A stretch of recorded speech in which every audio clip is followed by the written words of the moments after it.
Hi, y'all. It's Nicholas Hughes. For our midterm, I decided to administer the unstructured comprehensive assessment to a volunteer, and I did so because I felt that the structured assessment, although serving a purpose, did not align best with the theoretical orientation of my choosing, which is psychoanalysis. I felt so because in the world of psychoanalysis, the language around diagnostics and the language around psychiatric nosology is is so different that it does not lend itself to the language of the structured assessment or the medical model really in itself. Um, for instance, I think the language of psychoanalysis would use terms like obsessional or neurotic or the paranoiac. And although, I'm sure that this is a term that is loaded and, perhaps not the most helpful, but, in a lot of contemporary literature, the hysteric, um, those words, I think, although they share some symptomology with uh, the medical literature and with the literature of the diagnostic manuals, they have different implications, particularly in the way that we establish a relationship with the symptom and with the diagnosis. I think in a psychoanalytic orientation, the diagnosis does not exist necessarily within the individual. It exists in the universal and in in a more medicalized or more structured assessment, the diagnosis and the symptom is is located within the individual. So for that reason, I chose the unstructured assessment. And two, it seemed like it would lend itself to a more fluid experience and perhaps even a more therapeutic experience, uh, because I could tailor it to the volunteer. And that is largely what I tried to do. Um, so getting into the assessment, I really enjoyed that the first part focused on goals, short-term and long-term goals, because I felt like this was a navigational tool within the assessment. I felt like I could go back to those short-term and long-term goals. For instance, if the volunteer acknowledged a desire or acknowledged a lack, it was helpful for me to think to myself, oh, this might be an area where we could develop a goal, and then it was helpful to collaborate with the client and say, you mentioned this, uh, is there a way to reformulate that into a goal that you may have? So I thought that was really useful. And then later on in the assessment, and this was an error, I admit. Uh, the the area for childhood experiences, we're talking about childhood experiences. I decided to hold off on that until the last part of the assessment. And I thought that going into it, I thought that it would create kind of a more fluid um, conversation. It would allow me to ask the demographic and the biographical information kind of in the bullet points like it was listed out.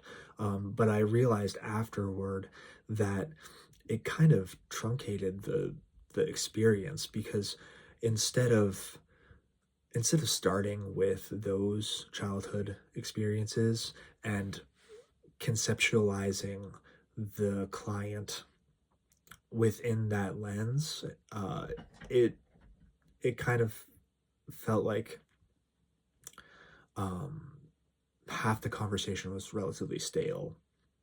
Um, and then, it felt like instead of opening a door, or I'm sorry, instead of, um, you know, approaching an open door, it felt like I was trying to open that door. It felt like I was trying to probe when I saving those childhood experiences for later instead of addressing them kind of as they came up within the assessment. Um, so in future assessments, I certainly wouldn't do that. Um, I noticed that throughout the early assessment, especially, and this is probably because I omitted that section, that there was some silence, uh, and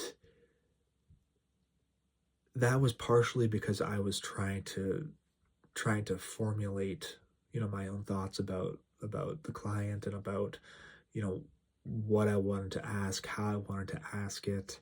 Um, and I felt like, it may have been a little awkward, but that is when I relied on, going back to the goals and also indicating to the client that they were telling me strengths about their person and their situation. So whenever I noticed that there was kind of like the client would, say something, and then as I was trying to formulate what I was going to say, um, I made an effort to think of, what they said as a strength, um, and relay that to the client and to say, I'm really really happy that you mentioned this because it seems like it's a protective feature for you. Do you think that um, what you just told me has benefit, and what do you think the benefit of that is? So that I was happy with the way that that worked. It seemed like um, it was kind of insulating for the client,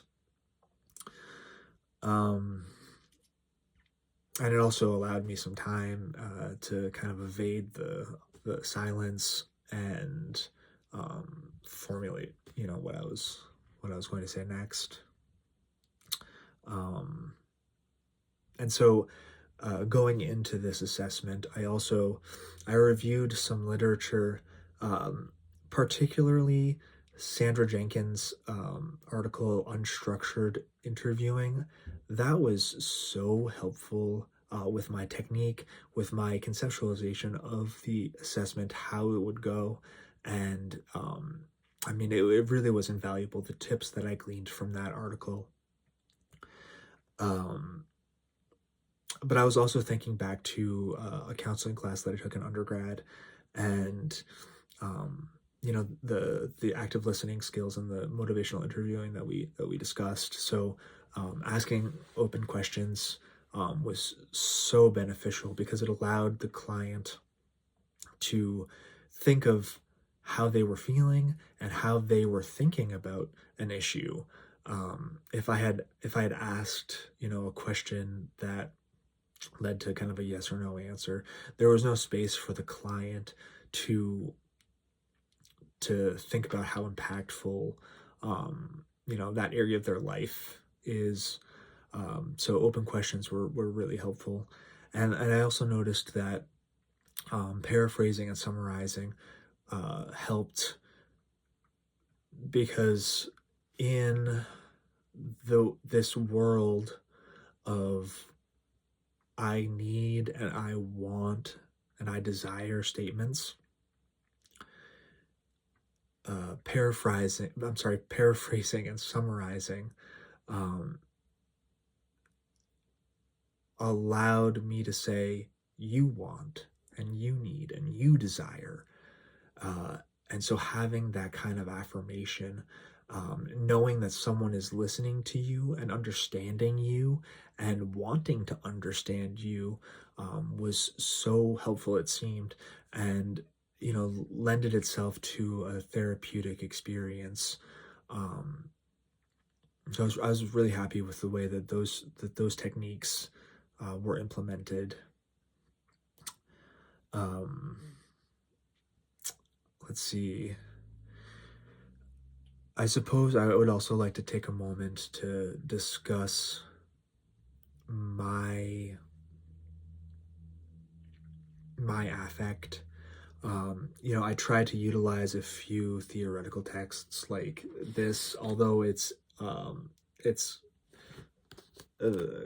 clinical psychoanalysis, um, and talks particularly about the the analyst and analysand, the relationship and what happens in therapy, what happens in this type of therapy. I felt like it wasn't useful for this purpose.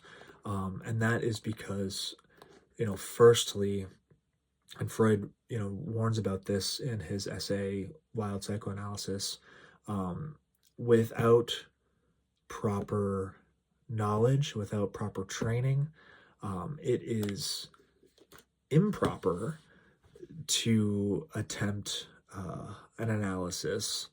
Um, so I was very cognizant of that going into it, because the without having that knowledge and training, there can be a lot of damage done. Um, so my experience with theory really wasn't helpful in this case, simply because at this level, I just don't have the skills or the knowledge or the experience to attempt that kind of therapy. Um, and also, it's wildly different. It really is. When I talk about theory, when I am thinking about theory and learning about it, not just analysis but also critical theory, I notice that my language, my affect is more pointed, is more serious, and more um, adjudicating, um, than when I'm trying to practice, um, a therapeutic kind of experience, when I'm trying to facilitate a therapeutic experience. I noticed that in this assessment, my voice was softer. I felt more relaxed. I felt more curious and more like I wanted to create a sense of inviting and um, a sense of acceptance, which I really appreciated. I appreciate that duality where when I feel like I am learning about theory, um, it's kind of more hardened, and although dealing with metaphor, relies on kind of intellectual pliability, um, the practice was much different, um, and relieving. It really was. So overall, I thoroughly enjoyed this experience. I thought it was invaluable, and you know, in my in my in my psychoanalytic kind of endeavor, learning about psychoanalysis, uh, I was relieved that this unstructured assessment could be utilized. Um, it was a really good kind of orienting uh, experiment. So Thank you all for allowing me to do that, and thank you for listening. And I really look forward to hearing about your experience. Thank you.